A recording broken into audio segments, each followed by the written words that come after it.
YouTube, what's going on? It's Juan Gotti here with another Washington Commanders video, and in today's video, I'm coming on here with the video. We're going to be talking about day 11 of Washington Commanders training camp. So without further ado, let's get straight into today's video. But before we do, make sure you go down below, leave a like on this video, subscribe if you're new, and turn on post notifications so you get notified when I upload a video about the NFL, or in this case, our Washington Commanders. We're on the road to 5,000 subscribers, so that subscribe button again if you haven't already. Also, don't forget to follow me on my social media links down below in the description, and cop some Juan Gotti Talking Sports merch. And I also have a big announcement. So it's officially game week, ladies and gentlemen. Preseason football is back for the Washington Commanders. Football is back for the whole entire league. This Saturday, the Washington Commanders will be hosting the Carolina Panthers, and I will be having a preview live stream Friday night at 7:30 p.m. with Big Cat from Keep Pounding TV. So make sure you guys come over there for that, and I'll be promoting it all throughout the week. 7 to 7:30 is when the live stream will be starting, and I hope to see you guys over there repping the burgundy and gold. So again, I will be going live with Big Cat this Friday. 7:30 p.m. is the start time. Make sure you guys are over there. Thank you so much. Let's get straight into today's video. Let's go. Let's go. Let's go, let's go, let's go. Louis. I'm about to fuck this joint up. Let's go, let's go. Damn. When I hop in the booth, they fuck with my sound. Put that shit on the scale, we taxing pound for pound. Nigga keep this and put them in the ground. My shit in your ear and tell me how it sound. A nigga too smart can catch me out of bounds. Let's go. That bitch got cooked like some chicken. And he lying, he not rapping what he living. Yeah, that's my cousin, but this shit a business. Work that bitch out just like we doing fitness.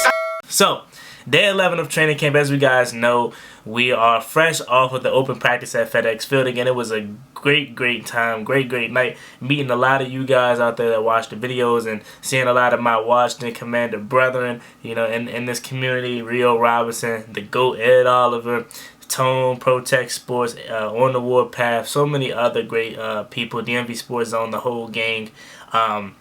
It was a great night, man. And now we're back at Ashburn, and let's get straight into these notes. So, we got some interesting stuff that happened today, more so than injury report. So let's get straight into it. Shout out to my man Zach Shelsby, as always, with the great reporting. So, he kicks things off with saying John Bates is back at practice, going through individual drills with the rest of the tight ends. So that's great news to have John Bates back out there, because honestly, guys, we were suffering at the tight end position. I mean, you know, obviously Logan Thomas is out. Cole Turner was out. He didn't practice, you know, at the open practice, and I don't know if he practiced today. John Bates was out too. So I believe we were stuck with Curtis Hodges, you know, running with the ones, man, and it was bad. It was bad. No knock against Curtis Hodges, but we didn't have nobody. Samus Reyes, I don't even think he was out there. So it's great to finally have John Bates back, man, and we're starting to get that tight end group somewhat relatively healthy. Zach Shelsby says De'Ami Brown is also back, so that's good to know that he was fine. 'Cause remember, he was spotted with a leg sleeve on at practice a couple days ago, and he didn't practice at open practice. So it's great to see him back. John Bates going through individual blocking drills. Look good so far. Let's see how much he does in team drills today. I'm not sure, and we'll get into it obviously later on in the video, but I'm not sure if they're going to just work him gradually back in or put him straight back out there. My guess is that they'll gradually work John Bates back in the lineup. So Jared Patterson going through individual drills. Last year he was one of the stars of the preseason for Washington. Curious to see if he does it this time around, man. I hope he does, bro. As you guys know, I'm taking credit for it. I'm the biggest Jared Patterson fan in this fan base. I'm taking credit for it, man. You know, and I think he deserves to make this roster, and I really hope he has yet another great preseason so he can show him, hey, man, I deserve my roster spot. I hope he shows them a reason to keep 4 running backs. I hope he does, man. PG County's finest right there, man. You know, and I'm always going to rep my guys, man. Chase Young and Jared Patterson a little more harder just because they from PG. But Jared Patterson, he deserves to make this roster, man. And I really hope he goes out there and have another great preseason. So, moving on. Another day of practice for Curtis Samuel, so that's good. You know, I'm sure though the day off yesterday kind of helped him have back-to-back practices, because you know they said they were going to do a day on, day off. So if it was like a Thursday and he practiced, he probably wouldn't have practiced Friday. But since they practiced Saturday and had a day off Sunday, he was good to go today. So that's great to see, man. Curtis Samuel looked good in person, bro. He looked fast. He had a touchdown reception. So it's great. Everything is on track, and hopefully we get to see some Curtis Samuel come week 1 versus the Jaguars. I really don't care to see him in the preseason, honestly. Stephen Parker, who's the team just signed yesterday, nearly got a pick while working with the third unit. So shout out to Stephen Parker, almost getting an interception. We just got him yesterday. We released Cole Kelly, so that's sad news right there, man. The 6'7" guy. He was really, really tall, but we got Stephen Parker now. So Wentz just got done with the 7-on-7, 2 PBUs from Danny Johnson and Kendall Fuller, both targeted Terry, 2 catches, 1 to Terry and 1 to Dax Milne. So shout out to Danny Johnson, man. Again, this is a guy that is very, very underrated when it comes to the slot position.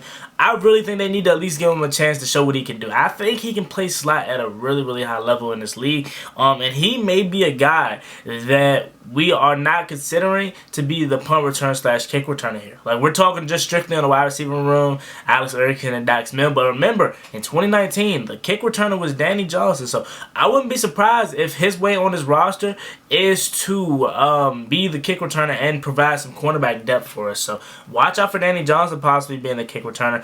Terry McLaurin making a great reception, of course, as always. And my boy Dax Milne, I'm telling you guys, because a lot of people out there thinks that Alex Erickson's going to make this roster over him, man. I'm telling you, Dax Milne is going to make this roster, bro. He is having a really, really solid camp as a receiver, and we already knew he can play receiver going back to last year. So the guy's route running and in person was crisp, and he looks really, really fast and has solid hands, man. So I'm a really, really huge fan of Dax Milne. So moving on, Amani Rogers, who had a nice catch during the FedEx practice, has a couple more today. With tight end depth being thin, he's a player who has made the most of his snaps. So it might have not been Curtis Hodges now that I think about it at the FedEx. It may have been Amani Rogers that I'm looking back on at the FedEx practice, who was running with the 1s and 2s and stuff like that. So shout out to him. Maybe he does make this roster considering the fact that we are thin at the tight end room, but we'll see.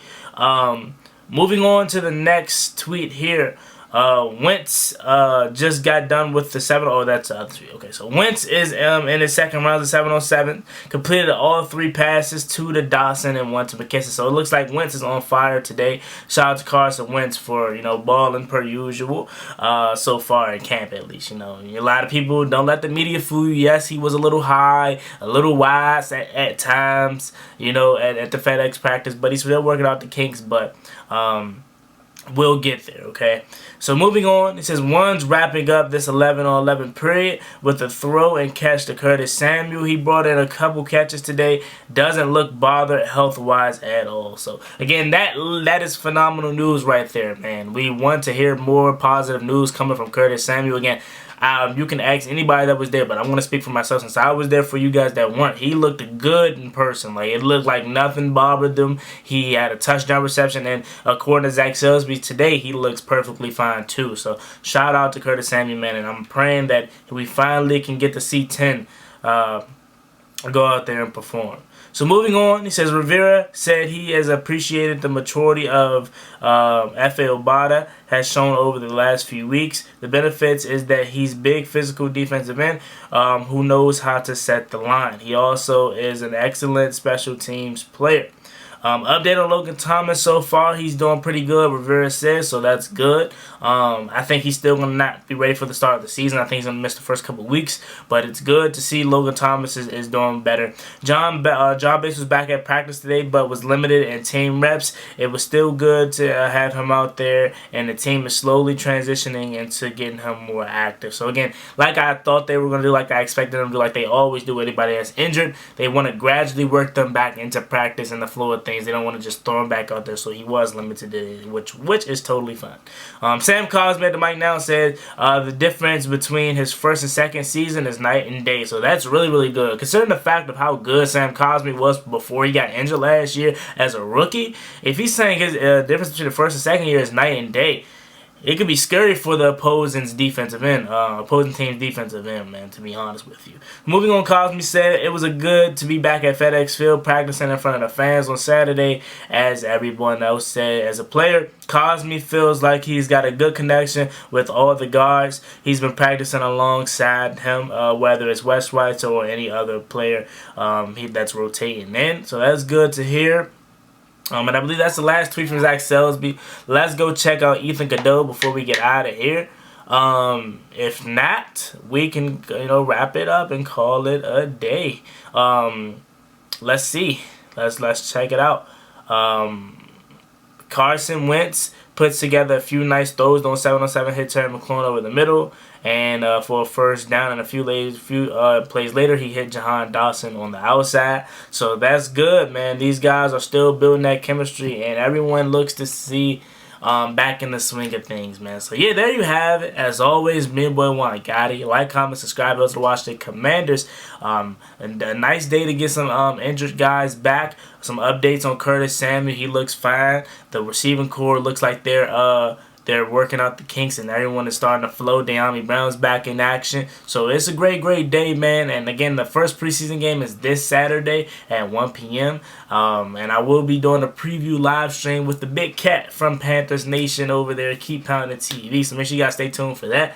As always, me, boy Juan Gotti. Like, comment, subscribe. Who else watching the Commanders? On the road to 5,000 subscribers. So that subscribe button again if you haven't already. I'm out. Peace. Cost me one time, that's gonna get you pop.